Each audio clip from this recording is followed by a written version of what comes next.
Eighth grade, it's Mrs. Martin, and this is your book talk for the month. The first book I'm sharing today is realistic fiction, and it's brand new to the library this fall. It's a book that I just finished reading not too long ago and absolutely loved, Clap When You Land by Elizabeth Acevedo. This is a story told in two different perspectives and written in free verse style.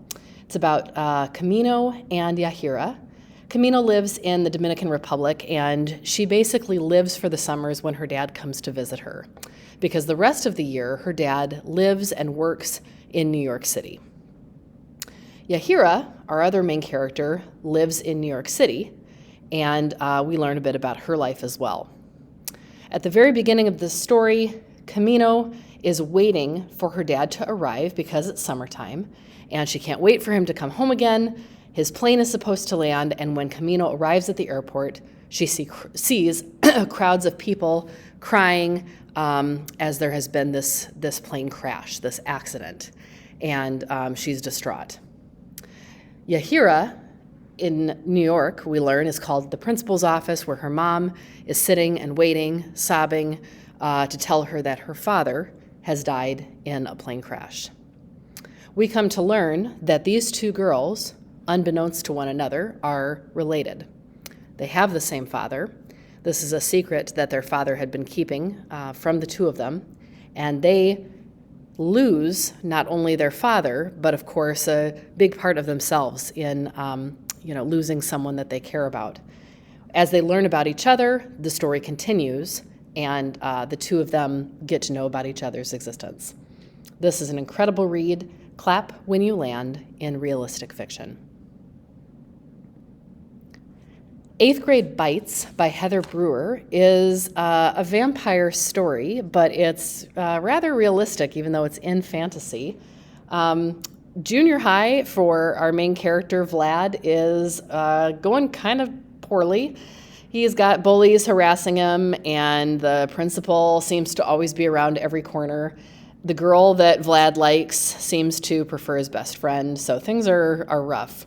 Plus, Vlad has this secret that his mother was a human and father was a vampire. So he worries that he himself had something to do with his parents' deaths as well. And it's a deep, dark secret that he's holding on to. Vlad has to deal daily with his blood cravings and keep that hidden because he doesn't want anyone to know he's a vampire. But there's a teacher, and if I'm remembering correctly, I believe the teacher is a sub in the building, who seems to have Vlad's number and is seeking out more information, asking Vlad some very suspicious questions.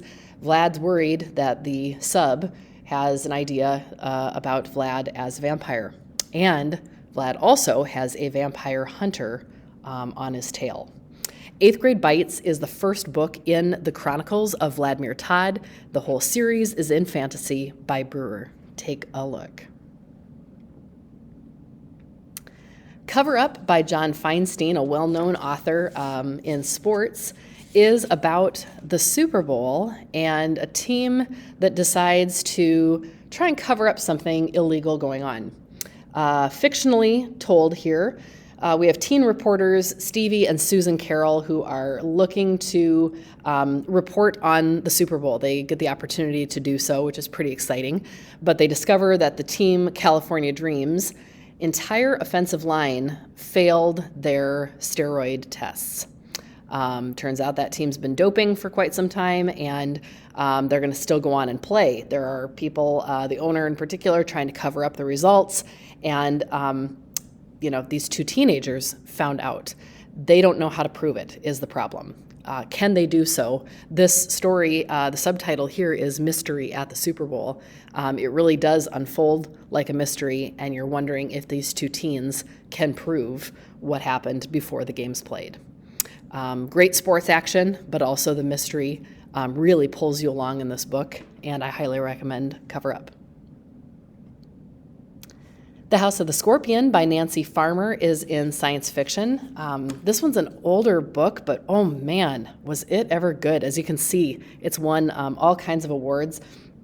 This is about a kid named Mateo who you learn right from page 1 is not like other kids. And he knows it, but he's not quite sure why. He has lived with El Patron, who's the lord of a country called Opium. It's a bunch of poppy fields that lie between the United States and what was once called Mexico. Because this is science fiction, we've moved into the future, and Mexico no longer exists. It's sort of a different kind of landform. Mateo has lived on this kind of plantation with El Patron and with hundreds of other people in this sort of colony for his entire existence. He knows he doesn't have parents, but he knows he was born, of course, because he's human. But at the same time, he also doesn't know what his birthday is, and people treat him like an animal.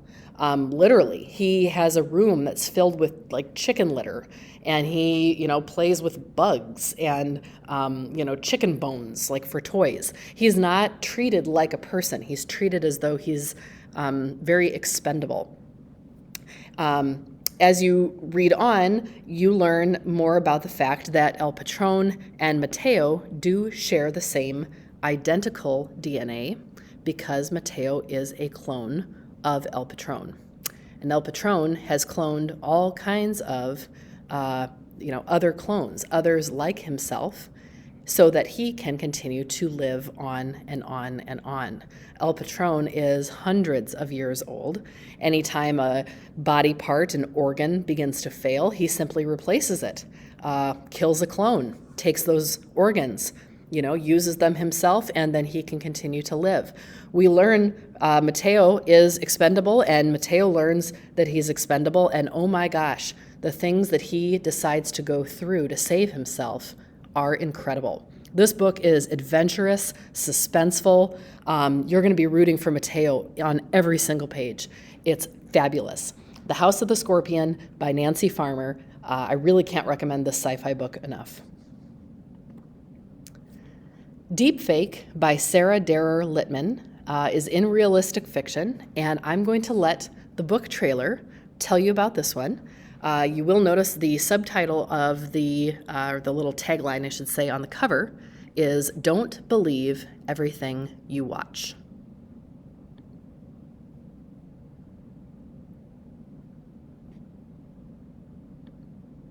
What would you do if you saw a video of yourself online doing insane things you never did or said?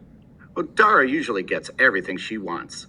But when an anonymous gossip site video shows Dara accusing her boyfriend Will of cheating on the SAT, lives of many at Greenpoint High are turned upside down.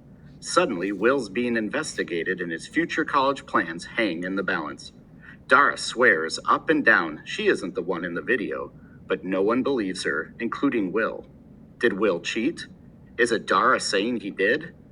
And if not, then who is responsible? Read Deepfake. Sarah Darer Littman to find out.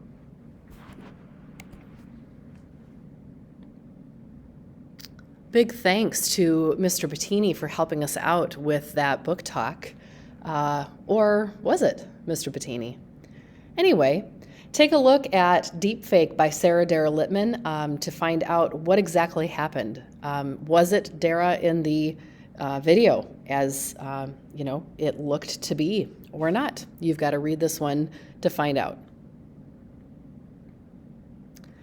The Body in the Woods by April Henry is the first in the Point Last Seen young adult mystery series. This is a great one. Again, a book told from multiple perspectives if you kind of like that type of story, and I often do. This is about 3 teenagers. They're part of a search and rescue team, and they are in Portland, Oregon, part of this county sheriff's search and rescue, and they're teaming up to try to search for an autistic man who has gone missing in the woods, someone who walked off, got lost, and they are hoping to find him. What they find instead is a dead body, and the 3 of them decide, kind of out of fear, out of danger, they decide they're going to team up and try to find who killed this woman, and hopefully do so before this killer strikes one of their own. This book, very, very suspenseful. These teenagers are sharp. They have a lot of great clues. The police officers are going to be blowing off a lot of their ideas. It's one of those books that does not have a lot of predictable twists and turns. I think that you're going to find yourself wondering until the very last pages who's responsible. The Body in the Woods by April Henry, and this is a terrific author. If you've not yet picked up one of her mysteries, you could choose any of these in our mystery section. The last one I wanted to share with you is Peak by Roland Smith. This is about a kid who, and man, I love this idea.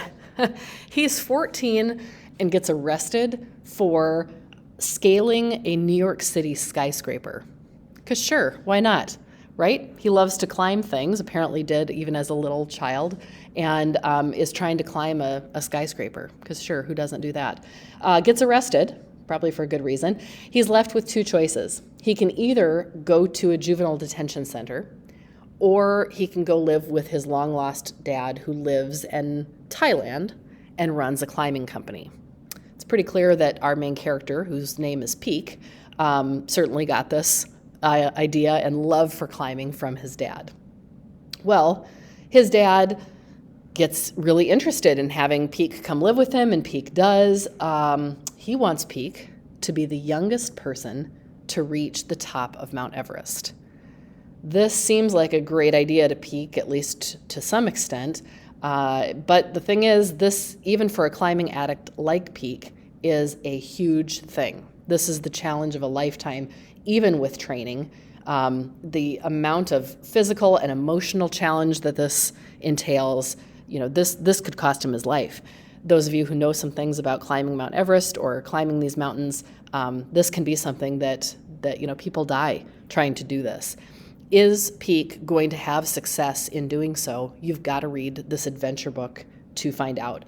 If you love action, if you love books where a family relationship is at the center, especially one that's been a little bit estranged, this story would be for you. It's by Roland Smith, who's a well-known author in terms of other great books, and it is in adventure. I hope that something shared today piqued your interest. See what I did there? Anyway, if not, please stop down to the library. We have so many new books in our collection, and we continue to add to them, and we hope to help you find something great to read. Thanks so much for your attention. Happy reading.